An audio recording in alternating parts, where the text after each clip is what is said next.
Tema 2, origem e desenvolvimento da sociedade. Primeira parte, modos de produção e suas contradições. Como são constituídas e como se desenvolvem as sociedades? As sociedades humanas se desenvolvem e, ao longo dos milhares de anos de sua existência, passou por diversas e importantes transformações. O que diferencia uma sociedade de outra é fundamentalmente o modo como ela produz e distribui a riqueza social. A palavra produzir é chave para nós. Sem reprodução e produção, não há vida social. Para sobreviver, os seres humanos precisam produzir suas próprias condições de existência, ou seja, precisam se alimentar, se vestir, ter onde morar, etc. Esta produção se assenta no trabalho. Produzir é essencialmente trabalhar. Sem o trabalho, não há sociedade, nem há desenvolvimento humano. Mas o que é preciso para que os homens possam produzir suas condições de existência? Primeiro, precisa das matérias-primas, quer oferecidas pela natureza, quer já pré-industrializada. Quais são exemplos de matérias-primas que estou me referindo?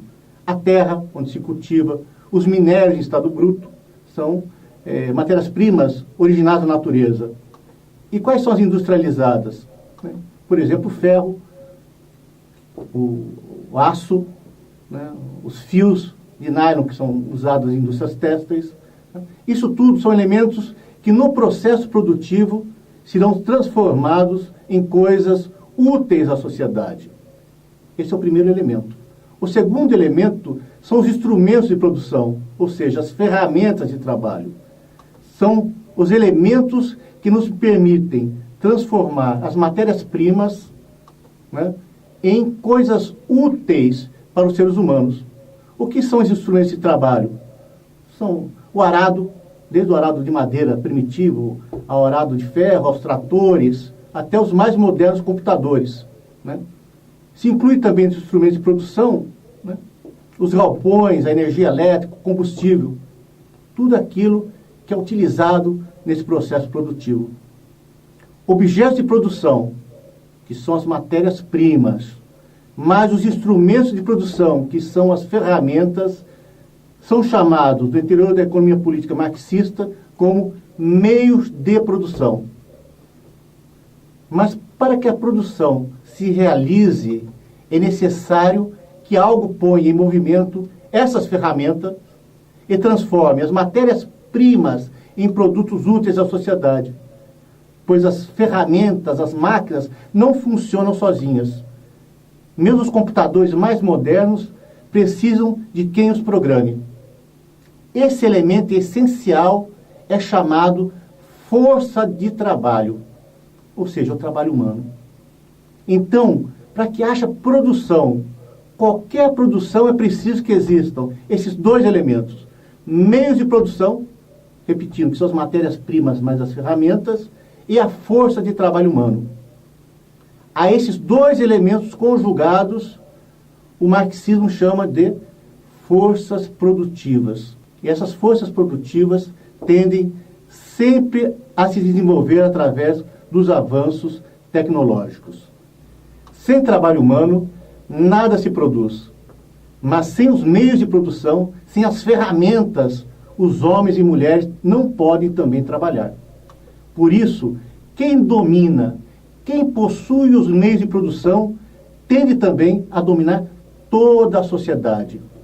Portanto, a questão da propriedade dos meios de produção, das ferramentas, das máquinas, da terra, é uma questão central para entendermos as diversas formas que adquiriram as sociedades humanas ao longo da sua longa história.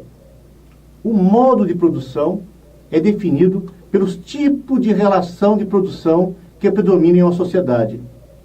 Os principais tipos de relações de produção, os principais, não os únicos, que a história conheceu foram o comunismo primitivo, o escravismo, o feudalismo, o capitalismo e o socialismo. Na Roma e na Grécia Antiga, o que predominavam eram as relações de produção de tipo escravista. Existiam outras relações, mas não predominavam. O que predominava mesmo tanto na Roma como na Grécia, é o tipo de relações escravistas. Portanto, o modo de produção nessas duas sociedades era o escravista. Existe outra coisa muito importante para que possamos entender o processo de reprodução e produção da vida social.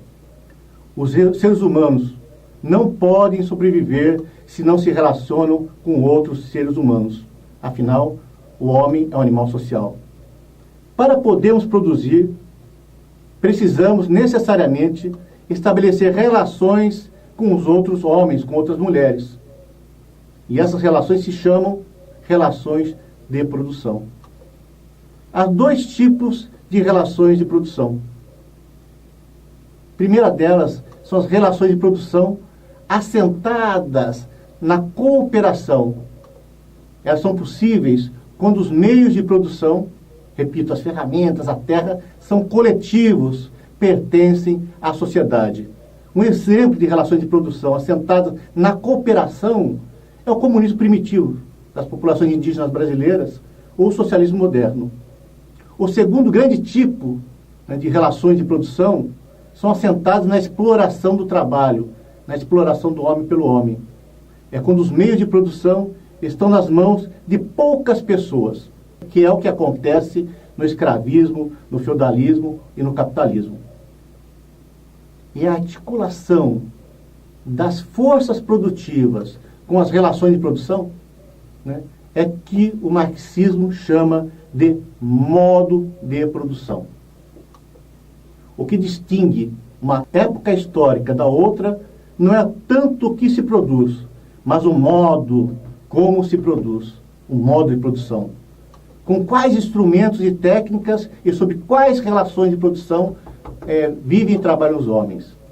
No prefácio à contribuição à economia política, Marx afirmou: o resultado geral a que cheguei, e que pode resumir-se assim: na produção social da sua vida, os homens constroem determinadas relações necessárias e independentes da sua vontade.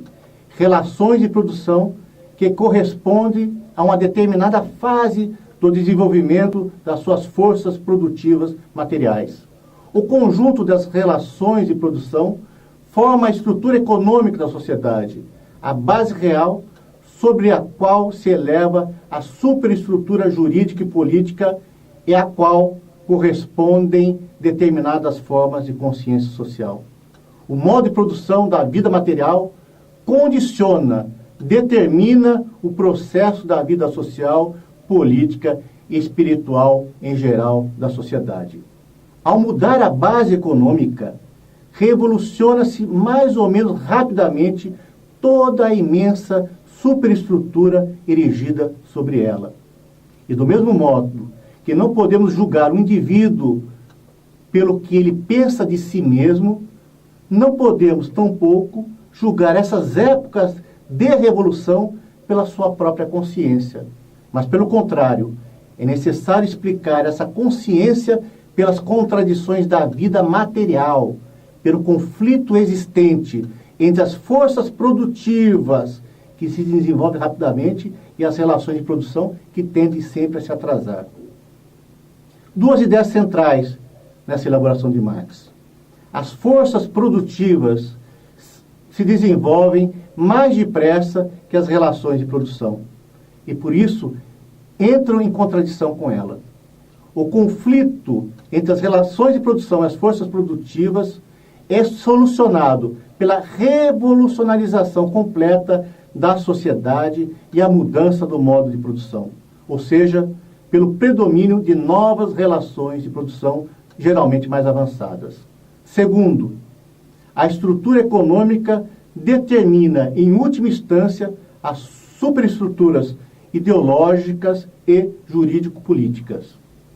As estruturas econômicas são como os alicerces e as vigas sobre as quais se erguem os edifícios ou a base de uma pirâmide. Tendo por referência o modo de produção ou estrutura econômica, são criadas normas de convivência, estabelecem-se mecanismos de exercício de poder, criam-se instituições educativas e coercitivas, organizam-se sistemas de difusão de ideias e de crenças. Esse conjunto de relações, normas, instituições receberam o nome de superestrutura jurídico e política e superestrutura ideológica. A superestrutura jurídica política de uma sociedade, geralmente associada ao Estado e seus aparatos de domínio. Quais são os aparatos do Estado? São o parlamento, o exército permanente, os tribunais, as leis, né, que regem as relações entre pessoas e entre elas essas instituições. Isso tudo é que nós chamamos de Estado e que também chamamos de superestrutura jurídico-política. Mas tem outra superestrutura, que é ideológica, aquelas que difundem as ideias e crenças de uma sociedade. E essa superestrutura ideológica precisa de aparelhos. E os aparelhos que difundem, né, a ideologia são as escolas, as igrejas, os órgãos de comunicação, assim por diante. Outra ideia importante.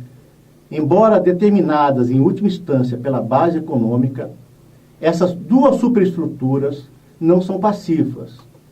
Elas intervêm no processo de manutenção ou superação da ordem econômica vigente. Engels afirmou: segundo a concepção materialista da história, o fator que, em última instância, determina a história é a produção e a reprodução da vida real.